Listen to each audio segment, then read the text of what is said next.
Praise the lord. ఈ సాయంకాలపు వేళ దేవుడు నీకు ఇస్తున్న వాగ్దానము కీర్తనల గ్రంథము 37వ అధ్యాయము 34వ వచనం. యెహోవా కొరకు కనిపెట్టుకుని ఉండుము, ఆయన మార్గమును అనుసరించుము, భూమిని స్వతంత్రించుకొనున్నట్లు ఆయన నిన్ను హెచ్చించును, భక్తిహీనులు నిర్మూలము కాగా నీవు చూచెదవు.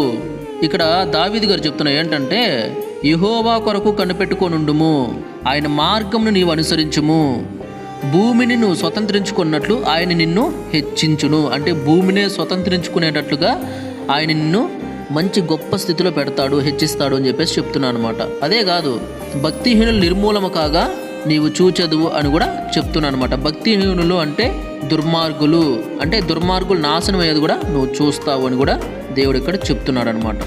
ఈ వాక్యాన్ని మీ ఫ్రెండ్స్కి, మీ ఫ్యామిలీకి, మీకు తెలిసిన ప్రతి ఒక్కరికి కూడా షేర్ చేయండి. దేవుడు మీ అందరినీ దీవించి ఆశీర్వదించును గాక. ఆమేన్.